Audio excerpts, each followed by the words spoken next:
Welcome to today's class. This is a special class. I'm really excited to give this class.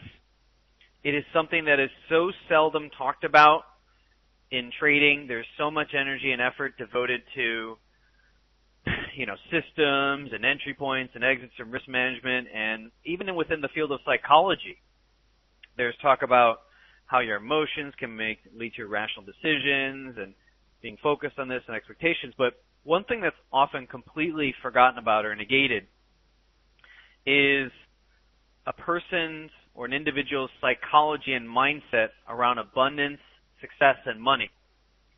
And the bottom line is this, is that you are, in wanting to become a good trader and become a successful or professional trader, whatever level of trader you want to become, you are more than likely wanting to become more abundant than you are now. And on top of it, you're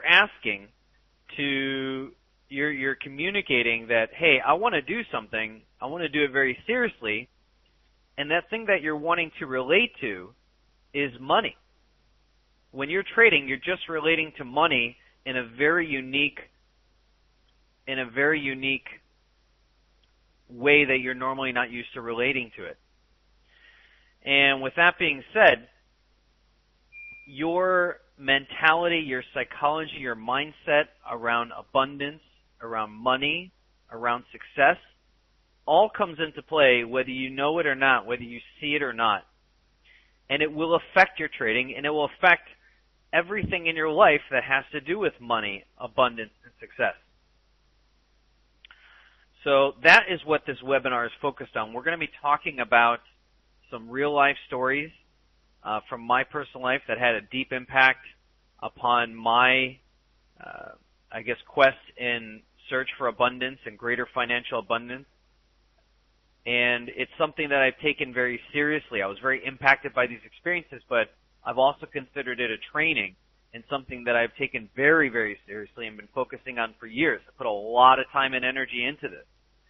And there's a lot of interesting experiences I've had along the way that will be very useful in communicating to you how you can develop the mindset and psychology of abundance. Now, if you have questions at any point in time, I want you to feel comfortable asking them.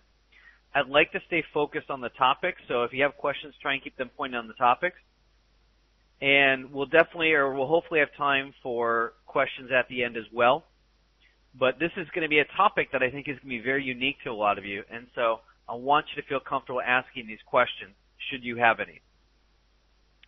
Well, with that being said, I'd like to go ahead and begin. So thank you all for coming. It's good having you all here, and I'm really excited to be sharing this with you. So I want to start with this. If your mind is not pointing in the right direction, like a compass, your beliefs and thoughts about money, about success, about abundance, about wealth will not support you in your trading. And far more importantly, your work to be successful in life will also not be supported by this. Your mind has to be trained to think successfully, to think abundantly, to have a particular psychology that allows you to relate to these situations.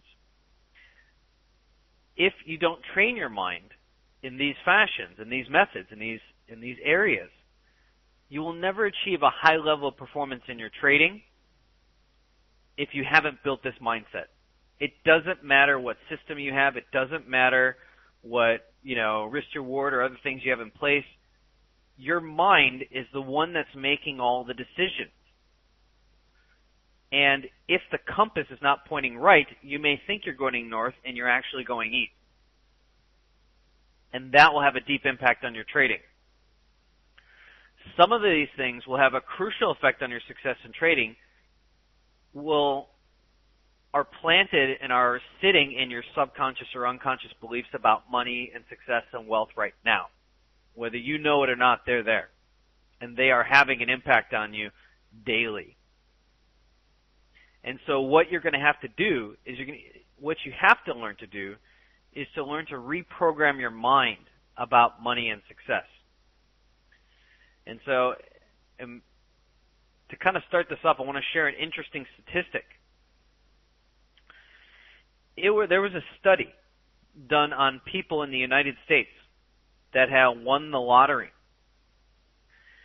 And this study was astounding because they found that over 80% of the people that had won the lottery, and we're talking a big prize, tens of millions of dollars, some of them hundreds of millions, over 80% of them within 3 years were broke or right back to where they started.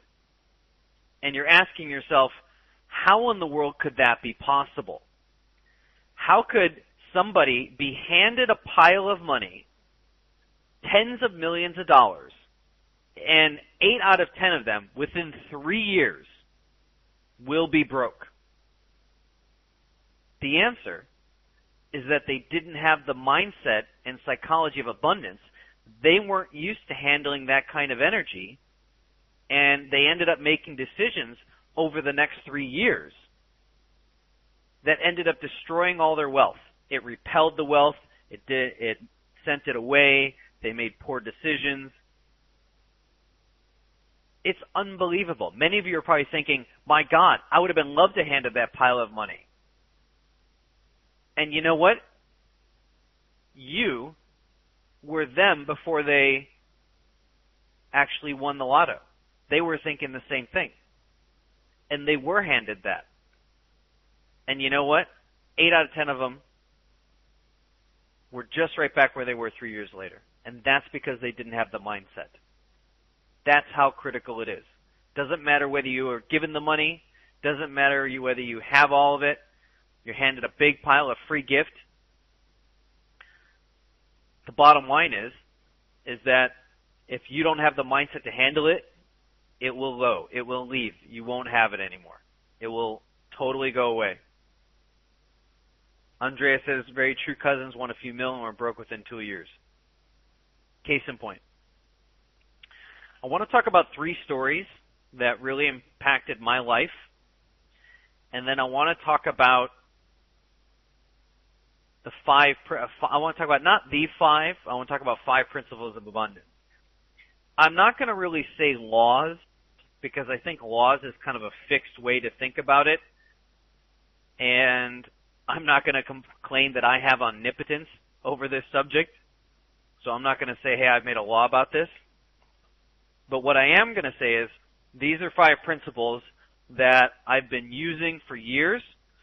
I've been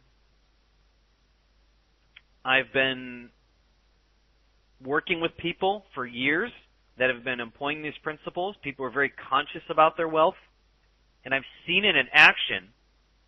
And for the last 10 years, every single year, my wealth has increased every single year. From the moment I started employing these practices, my wealth has increased every single year without a single year dipping. And so we're going to talk about the 5 principles of abundance. And I think I'm going to answer your question, Boyke, later on, for sure. But let's start with 3 stories. Okay.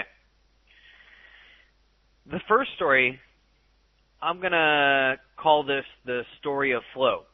It's about a person named Hamdi that I used to work with. Over a decade ago, I used to work in this restaurant, and I had this owner. His name was Hamdi. And he was very interesting because he didn't come to the West with much. He was from Turkey. And he didn't have a whole lot when he came. He actually first went to Canada when he went west. And he had started off in college and saved a lot of money. And then he put it into a pizza business. And he had a little, like one-room pizza shop type thing. And he built it up to a very successful business. And then he got a bigger business. He got a full-on restaurant in the States, in California. And I got to work with him, and I got to see him in action a lot. And it was interesting because a lot of times people would come in, services that he had paid for, cleaning services and products and things like that. And they would come to him and they would hand him a bill. And they would hand him the bill and they'd say, hey, here's the bill. You have 30 days to pay this, no big deal, 30 or 60 days or whatever, no big deal. Just pay it when you can. And he would stop and he'd say, no. I'm going to pay you right now. He said, hold on a second. And he would go in the back, he'd go get a check, and he'd be out in a minute or two, and he would hand them the check and say, great, here's that. He's like, are we done? He's like, is there anything else? He said, no, your account's good, you're good to go. He's like, you're all good, we'll see you next month. He's like, fantastic, thank you. And I had noticed that he would constantly do this. Anytime a bill came in, anytime something that he owed came in, he would pay it immediately, whether he had a whole lot of money in the bank or he had very little. He was always making sure that as soon as a debt came in, he was always paying it as quickly as possible, immediately if he could. And I asked him about it one day, and I said, I told him, I said, I've noticed this habit you have, about always paying bills and things like that. I'm like, don't you ever feel like you should think about, hey, maybe it's better to pay this one, this one, this one? And he said something very interesting to me. He said, you know what? Debts are like a negative energy. If you think about the nature of a debt, they want to take something from you. They are something that you owe. And it's like a weight. It's like an energetic weight. And he said, I don't want any of that in my life. He goes, I want to pay something off as soon as the bill comes to me, as soon as anything comes to me, I want to be rid of it as soon as possible. And I really thought about it, and I was like, wow, that's very interesting. I never thought of it that way. Sometimes I would say, oh, I'm going to hold off paying this bill because I want to have money for this, or I want to, go out to dinner and this and this and that. But what I didn't realize is that these debts were an energetic weight on my finances. And as long as I owed it, it was kind of like an uncompleted cycle that needed to be taken care of. And I also noticed with Hamdi that because even though money was always coming in, if a bill came in, he'd pay it out right away. And I had observed that one thing that he had mastery of understanding was flow, the flow of money. I go fly somewhere in business class, I don't put it on credit card, I pay cash. When I bought a house, I paid for it in cash. Why? Because I didn't have any debts holding me back. And because I had no debt, all the money that was coming in I could use for whatever I wanted to. So I worked with the concept of reducing those debts, but also making sure that there was a flow happening. And this was something that impacted me very, very strongly. The second story I want to share is the story of the movie Pirate. And the movie Pirate was me. And this is something that I talked about actually 2 weeks ago. But not everybody was here for that. And so I want to share this story again. About 10 years ago, I was working with a client named Philip, and he had cancer. And he knew he was probably not going to make it. And he just realized that I want to have my body be as comfortable as possible. And he wanted to work with me. And at that time, I was a yoga instructor. I was a yoga teacher, and I was also a yoga therapist. I was highly trained in yoga therapy as well. And we started working together. And this was at a time in my life that I had very little money. Very, very little money. Like day to day, I was working hard each day to try and make money that day so I could cover my expenses for that day kind of thing. If at best I had enough money for 3 days at a time. And so I didn't have much. Philip had a lot. He had retired at 40. He was actually a radiologist that invented a technology that was about scanning and imagery and everything like that, and he sold it to Kodak for millions, retired a decamillionaire several times over at 40. The guy had a fantastic house, great family. I'm still friends with his family today, his wife, his kids, very good friends with their family. There's some very dear friends in my life. And as I started working with him, we became more and more friends. We became closer and closer. And one day, we were talking about going to see a movie. It was a new movie that was coming out on Friday, and it was Wednesday. And he said, do you want to go see this movie with us? And I said, I've already seen it. And he asked me, and he was kind of confused. He said, how have you already seen it? It hasn't come out till Friday. I said, I downloaded it off the internet. And he gave me a very intense, serious look open-minded but serious, put down his silverware, and he asked me a question. And he said, "Why did you do that?" And I said, "What do you mean?" And he said, "Why did you download that movie?" And I said, "Because I wanted to watch it. And yeah, I wanted to watch it, and so I downloaded it. I know a place you can download it for free." And he said, "I understand that part, but why?" And when I thought about it, the real answer was, well, I didn't want to pay for it.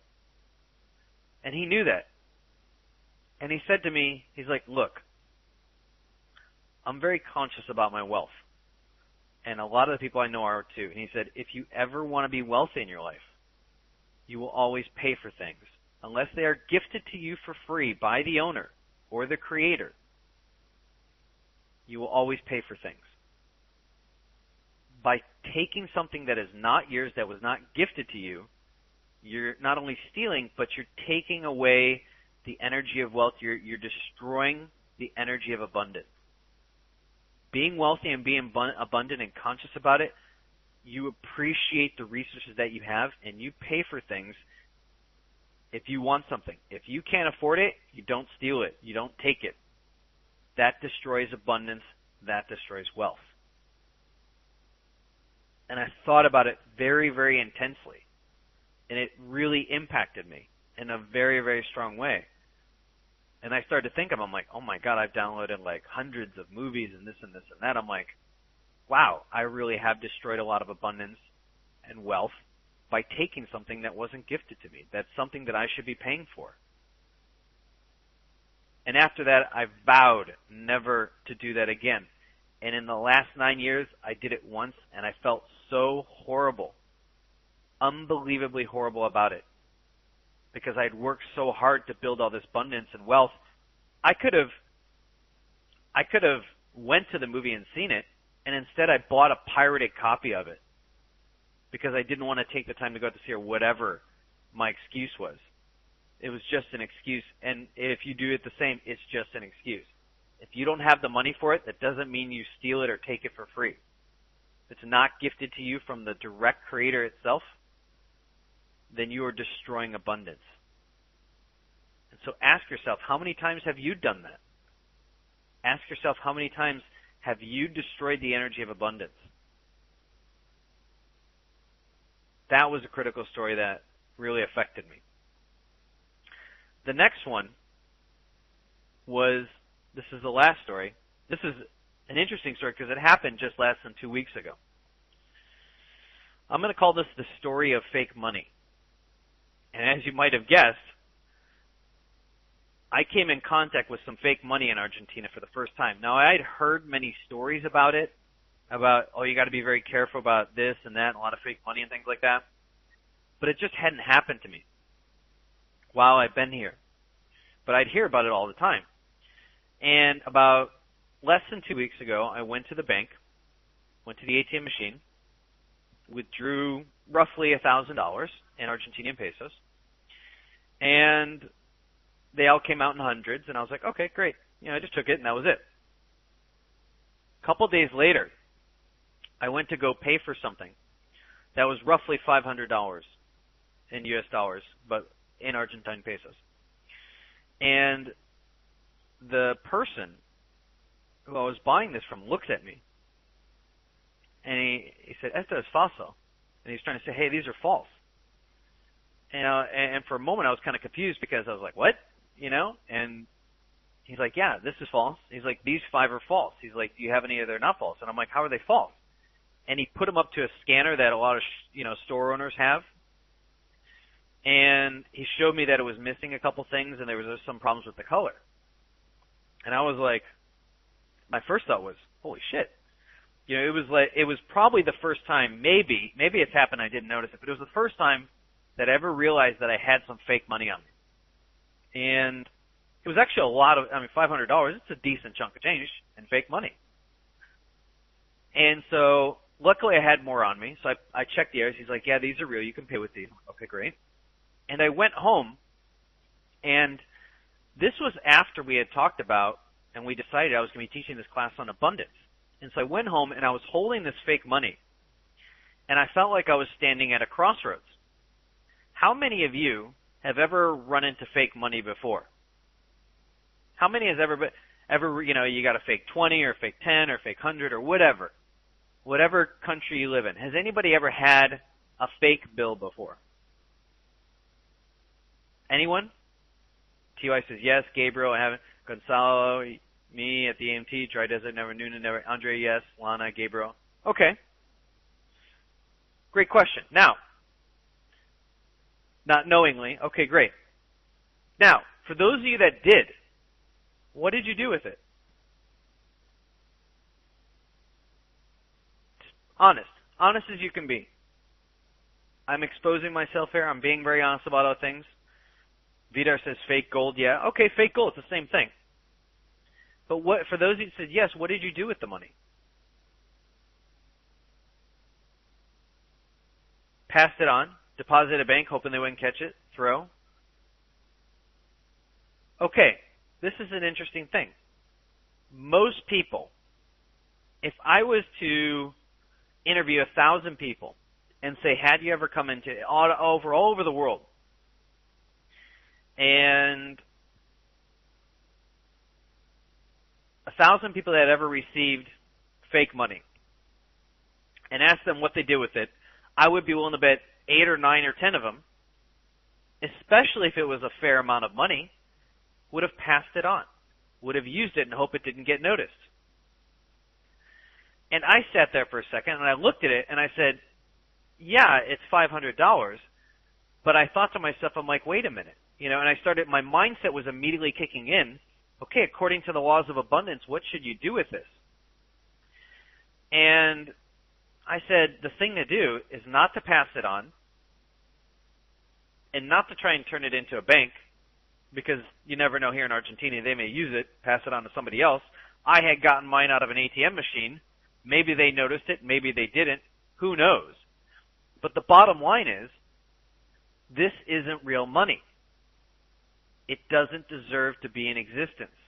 If I pass it on or somebody else uses it, they're going to be using fake money and giving something that isn't real to somebody who thinks they're getting real money and isn't, which is the complete antithesis of abundance. They are going to be using something to pay for something that's not real. And so with that being said, I said to myself, this thing serves no purpose in terms of abundance. Absolutely none whatsoever. And so I tore them all up, destroyed them, and that was it. They're gone. Gabriel has an interesting question. Isn't money, after all, just make-believe? It has worth because we agree it does? Yes, but the problem with fake money is not everybody's going to agree it does. But real money, everybody will always agree, hey, this is worth something. And so it doesn't matter. As long as we have a mutual agreement that this is real money, then it's going to support abundance. But it was obvious that this money wasn't useful because this person wouldn't use it. We didn't agree. All the other bills that were real, they did agree. So the same thing applies. So here I was standing at this maze or the crossroads of abundance and having to really ask myself, what supports abundance and what destroys abundance? And I said, allowing this to continue destroys it. So I said, that's it. And that was that. Hopefully, I was able to stop that hindrance on abundance. This is a very real story. It literally happened to me less than 2 weeks ago. And the reason I was able to make this decision is because my mind has been trained and tuned to think abundantly. I didn't start thinking abundantly when I had money. I started when I didn't and have kept that mindset all the way through. And if anything, I've continued to train it. And so, but if I didn't have that mindset, I would have just passed it on, used it to something else, try and bought something with it. This is how important it is to have the mindset of abundance. Your compass is always tuned towards that. But you have to have it whether you have money or not. It's not, the mindset of abundance doesn't come when it's convenient to you. It has to be there all the time, whether you have money or not. It's not dependent upon what you have and what you don't have. So those are the three stories. Now, with that being said, I want to start getting into 5 principles of abundance. These are 5 principles. I'm not going to say laws of abundance, and I'm not going to say these are all the principles, because we could spend months talking about all the principles in detail. But these are 5 that I think are absolutely critical, that I've experienced and worked with directly, that I'm constantly thinking about, working with, building, strengthening, exercising these muscles. This is something that I exercise almost as much as I do trading, if not more sometimes. So let's start to get into these. The first one is called the Principle of Reciprocity. This is something that actually somebody very successful told me. And he said, if you want to really be abundant, look at people and figure out what you can do for them. Don't think about what they can do for you. Think about what you can do for them. Because remember, you have resources that they probably don't have. Or maybe you have a skill set that they probably don't have.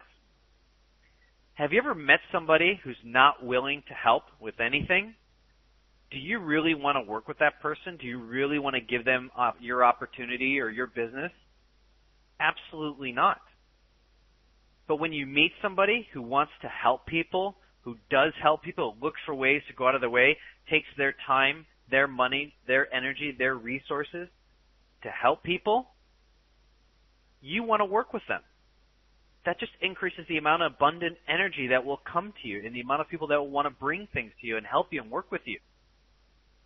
It's pretty simple. It's a simple law of nature. If you plant seeds and you give them the water, you plant seeds in the right soil and you give them water, you don't have to do anything. Nature will do the rest of the work for you. Just plant the seeds, make sure they got enough water. As long as they have, the resources that they need, they will do what they will grow. Nature will take care of itself. Try and look for ways to help people instead of looking for ways that people should be helping you. This is a very critical thing. By doing that, you will attract a lot more people, resources, energy, and opportunities to you. And that will just overall increase your chance for abundance and attracting abundant opportunities. If you're not rich, imagine you already are to some degree and try and do something for somebody and look for ways to give. Even if it's a small amount, it still matters. Maybe it's your money, maybe it's your time, maybe it's your skill set. But by always looking for ways to give, you are expanding the energy of abundance because you're passing on. It kind of has to do with the flow. You're helping things grow. And when you help things grow, you're increasing the overall energy of abundance, and that will just come back to you naturally. But you can't do it with expectation. Giving is the nature of abundance, but giving with expectation is not. It has to be just giving without any expectation. Maybe you'll never see this person again. Maybe they'll never help you again. I couldn't care. In fact, a lot of times I donate to organizations where I don't really know the people personally, but I know about their cause. I know what they're doing. I don't want to know if they're going to give back to me. I don't really care. I just want to be a part of creating more abundance and helping people, whether it's money, whether it's time, whether it's a skill set. And a lot of times people ask me for consulting on various projects that don't have to do with trading or finances. Maybe it's starting a business. Maybe it's, working from home. Maybe it's becoming an expert in a particular field. And I'm happy to sit down with them for 1 to 2 hours and talk about it. I'm happy to. I just did that 2 months ago with the guy who was working for the consulate, the Canadian consulate here in Buenos Aires. His term was coming to an end, and he was tired of working for somebody else. He wanted to work independently, he wanted to work from home. And he asked me, he said, how do you do it? He's like, how do you deal with this? How do you deal with this? What resources, technology, things like that? How should I move everything in this direction? And I spent an hour and a half with him I can charge anywhere from $250 to $500 an hour for my services as a trader, depending on the project and what I'm consulting for. But with him, I did it for free. Ironically, 2 days ago, he just emailed me and he said, thank you for that. I really appreciate that. I've been taking a lot of steps in that direction. You ever come to Canada or anything like that, happy to take you out, introduce you to some friends and contacts. Definitely appreciate your time. I never expected anything from this guy. I didn't even expect to hear from him again. But yet, that's how it works out. Giving is the nature of abundance. Okay, so that's the principle of reciprocity. And I will get to some of the, let me see here. Let's see, is there a couple of questions here again? Philip says, is trading socially useful and a respectable route to abundance instead of contributing to society through other work? This is an excellent question.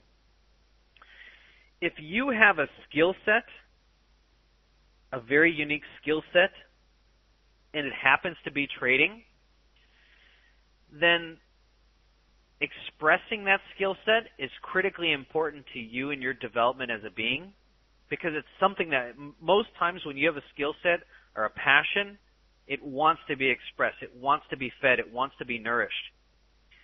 And so if that is trading, and you do become abundant through trading, then you can use that abundance to help projects that need funding. Maybe my skill set is trading, and maybe it's not being a manager of a nonprofit organization, but that nonprofit organization maybe needs money. And guess what? I have it. So I'm using my skill set to use my resources and energy to bring more abundance in the environment and the world around me. So it's not so much whether is it socially respectable or not. If you do it in a very unenergetic way, in a criminal way, in a greedy way, in a way that destroys abundance, then it's not going to be very useful. But if you're really good at it, or can become good at it, and you can make a lot of money from this and become very abundant from it, you can use those resources to people who really do need those resources. Bottom line is people need resources. Companies need resources. Organizations need resources. There are plenty out there that are doing really good social work, but they don't have the resources. It's a perfect match. They need you. You can help them. So I think the answer is absolutely. Absolutely. Okay. Next principle. This thing's flying fast. I want to try and see if we can get through this. And we're going to be talking about money in this one. But I guess here's the question. It's kind of a tricky question. What attracts money more than anything else? I'm putting this up here because I want to see if I can activate any hot buttons of yours when you see all this money and see what kind of psychology happens. But what attracts money more than anything else? Aviator says your wants. Any guesses? Nobody wants it. Nobody wants to say anything. Keith says money. Roy says money. Sam says money. Anybody else? Nobody wants to guess. Giving value? Greed. Service. Well, in reality, the principle of attraction, the main principle of attraction, which is what we're talking about, like attracts like. What attracts money more than anything else is money. Why do you think a lot of wealthy people know a lot of wealthy people? Why do you think people that have a lot of money are oftentimes working with people that have a lot of money? Money attracts money more than anything else. Like attracts like. You will attract the things which are most closely reflect your energy. Money by itself is a multiplier. It allows you to attract opportunities. Have you ever been in a situation where if you only had some money, if you only had the right amount of money, you could have done something with it, an idea, a project, a business, whatever? I can't tell you how many businesses could have been great if they just had the money to do it. But they didn't. Money creates opportunities, and money by itself is a multiplier. That's why it's easier to make money with money than you making money. You can only work so many hours a day. You got to sleep, you got to eat, you got to take care of all these other things. Money can make money 24/7. But money itself is going to attract money more than anything else. This comes up to an important point. Not greed, I never mentioned greed. And I don't think greed has anything to do with it. Money attracts money more than anything else. But here's the thing about it. If you cannot save money, and this is a fantastic quote somebody shared with me, if you cannot save money, the seeds of greatness and success are not in you. Money is a resource. You're saying, by wanting to become a professional trader, you're saying, I want to trade professionally for a living. I want to make a lot of money. I want to be working with money. But if you can't save money, then how can you ever say, I want to have money? You can't even respect the resource that you're asking to have. By having a certain discipline to not spend on certain things and work on saving money, that money becomes a pool of energy that attracts money to you. Don't believe me? Who do you think has more money than a bank? Not many people, mostly banks and institutions and countries. Because they have a lot of money, they attract a lot of money. Money attracts money. If you look at a bank, most of the time, money's going in, not coming out. Same thing with a casino. Money's coming in, not coming out. And so, with that being said, it is critical you learn how to not spend so much and learn how to save this energy.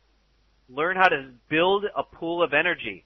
By building that pool of energy, you will attract more money to you. It will be like a magnet that is constantly attracting more money to you, more resources to you, more energy to you.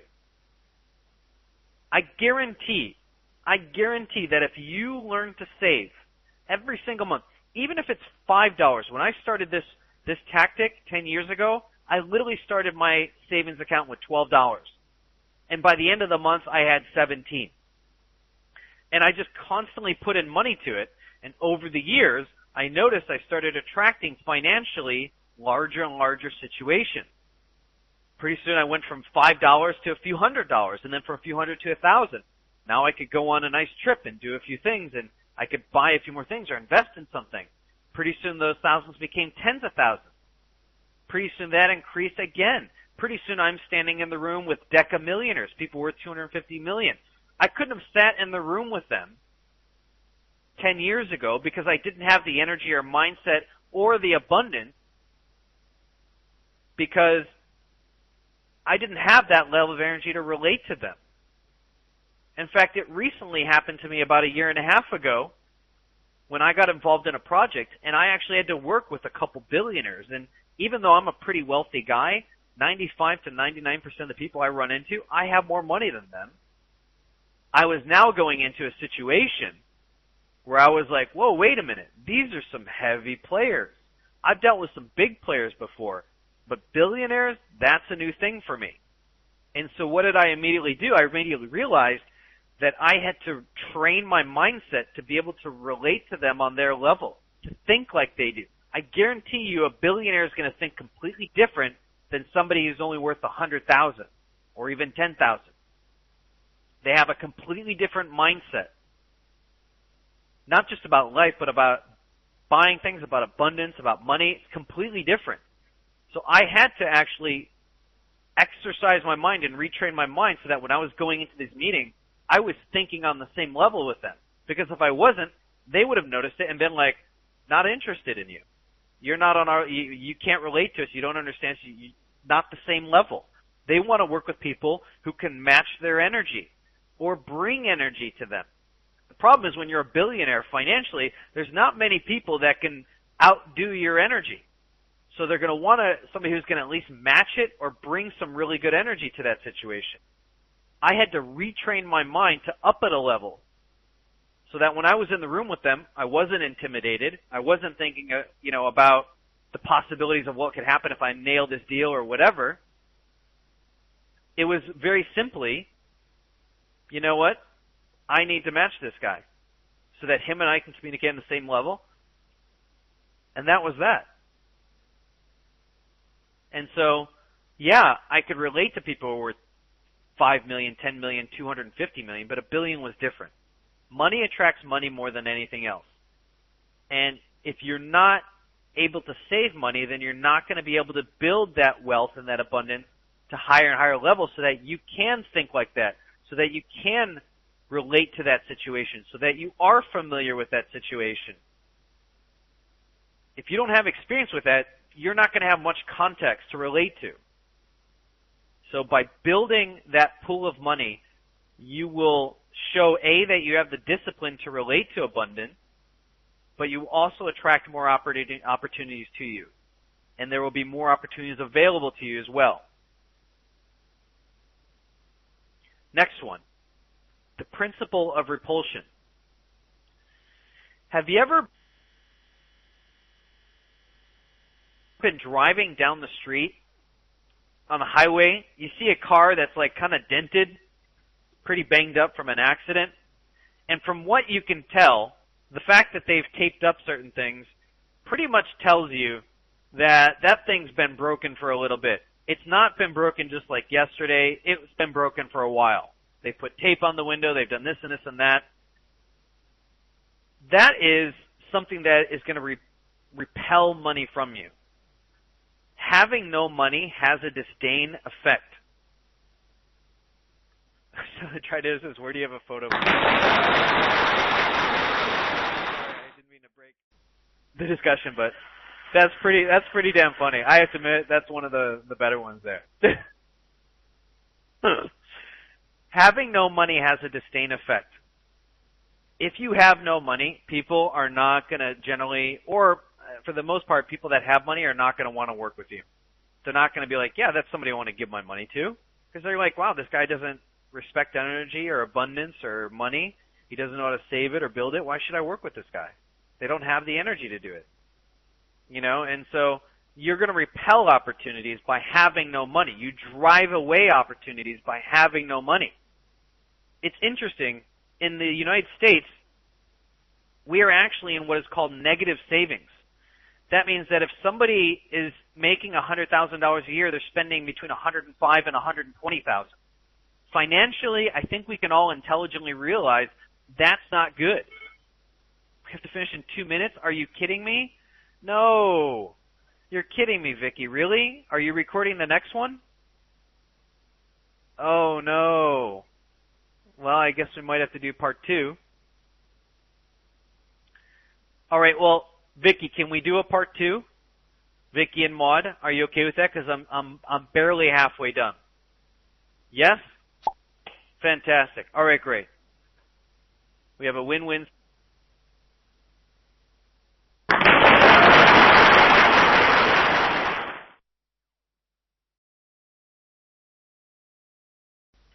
I want you to really think about those stories that I talked about.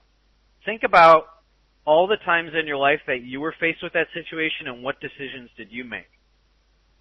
And then think about how you can change that in the future. How from here on out you can commit to being more abundant, to acting more abundant, to having the mindset of abundance, the psychology of abundance. I want you to start thinking about all the things that you have done in your life or are doing in your life that don't attract it but repel it, that negate it, that reduce it, that harm it. And then start thinking about things that you can do to help reverse that process. What we're going to do is, for next week, we're going to continue with part 2. We're going to start off again with the principle of repulsion because I want to explain it in detail. And then we're going to go over the last 2 principles. And again, these are not the only 5. There's a lot. This is a big subject. We could go on and on and on.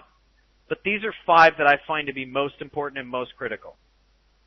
And so we're going to spend some time going over principles 3, 4, and 5. And then we're going to go over some final thoughts about the mindset of abundance, how this affects your trading. And so that's what we're going to finish with next week. So with that being said, thank you all very much for coming to this. And Market Timer says, need to see a man about my new car. That is funny. I downloaded this off iStock Photo. Yeah, I was like, okay. I tried to actually search for something that was like a wreck or disaster or something like that, and this is what came up. But with that being said, spend some time thinking about this over the next week, and we will continue part 2 next week, and we'll go over the remaining principles, some other techniques that you can use, how this can affect your trading, and how you can change all this. And I paid for it. I didn't download it for free. I paid for it. iStock Photo, you have to buy credits, and then you buy so many credits based on what they rate the photo, and then they say, hey, this is 10 credits, so it'll cost you this much. Okay, great, so there you go. So yeah, of course, iStock Photo, you have to pay for your photos. So with that being said, I want to thank you all very much for coming. It was fantastic having you here. Think about it. Whatever questions you have, Philip, I want you to save your questions. Whatever questions I didn't get to, I want you to think about them, save them for next week, and then when I come back next week, I want you to re-give me those questions. Write them down. We will talk about them next week for sure. We can finish everything and then spend a lot of time answering questions. So think about them very seriously. I bid you all adieu. I thank you very much for this class. I thank FX Street for this as well. Round of applause for them as well. Thank you all very much. I look forward to seeing you guys next week, and I wish you all an abundant time between now and then. Thank you. Have a good day.